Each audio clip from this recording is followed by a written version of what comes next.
আসসালামু আলাইকুম সবাইকে। ইতিমধ্যে অবশ্যই তোমরা ভিডিওর থাম্বনেল দেখে বুঝে যাচ্ছ ভিডিওটা কি নিয়ে হতে চলেছে। আজকে নোটিশটা দিয়েছে মেডিকেলের। যারা নোটিশটা দেখেছো, যারা বুঝতে পেরেছো পার্থক্যটা, তাদের অনেক সাধুবাদ জানাই। কিন্তু যারা বুঝতে পারো নাই, যারা তথাকথিতভাবে একবার দেখে জাস্ট প্রিপারেশন নেওয়া শুরু করে দিয়েছো, তাদের জন্য মেইনলি ভিডিওটা। নোটিশে আর আগের যে প্রচলিত নোটিশে এটা পার্থক্য আছে। এটার মেইন পার্থক্যটা হচ্ছে, তোমার আগের নোটিশে তুমি দেখো সাধারণ জ্ঞানের পাশে ব্রেকেটে মুক্তিযুদ্ধের ইতিহাস ও মুক্তিযুদ্ধ আলাদা করে মেনশন করা ছিল। এবারকার নোটিশে কোনো মেনশন করা নাই, এবং এই নোটিশটা কিন্তু এই নোটিশের যে ধারা বা যেভাবে লেখা হয়েছে সেটা কিন্তু ২০২০ সালের আগে যখন আন্তর্জাতিক ছিল তখনকার মতো। বিষয়টা কি বুঝতে পারছো?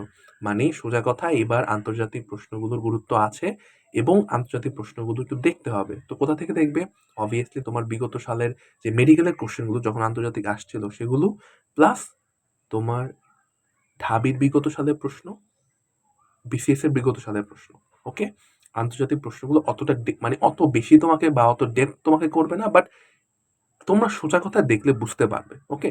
তো তথাকথিতভাবে জিকে পড়লে হবে না, জিকে একটু ভালোভাবে পড়া লাগবে, এবং অন্যান্য যে বিষয়গুলো যেভাবে পড়া লাগবে সেগুলো কিন্তু আমি আমার কমেন্ট বক্সে পিন করে দিব। ওকে?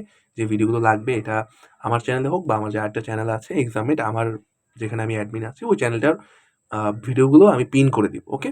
তোমরা ওই ভিডিওগুলো দেখলেও বুঝতে পারবে যে আসলে কোন সাবজেক্টটা কিভাবে পড়া উচিত। ঠিক আছে? আশা করছি তোমরা বিষয়টা বুঝতে পেরেছো।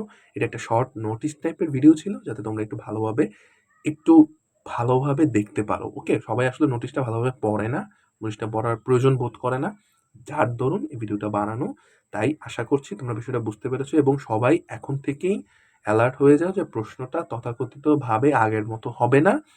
স্পেসিফিক্যালি যদি বলি, জেনারেল নলেজের ক্ষেত্রে।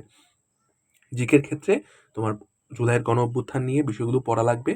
ডক্টর ইউনূস নিয়ে টুকটাক কিছু জানা লাগবে, এবং মুক্তিযুদ্ধ কেন্দ্রিক ব্যক্তিকেন্দ্রিক কোনো কিছু পড়া যাবে না। ওকে? তথাকথিতভাবে ব্যক্তিকেন্দ্রিক পড়া যাবে না। একটা ফুল একটা বিস্তৃতভাবে একটু ধারণা নিয়ে রাখতে হবে। ওকে? সবার জন্য অনেক শুভকামনা রইলো। সবাই ভালো থাকবে, সবাই সুস্থ থাকবে, এবং অবশ্যই কমেন্ট বক্সটা চেক করবে। সবার জন্য অনেক শুভকামনা রইলো।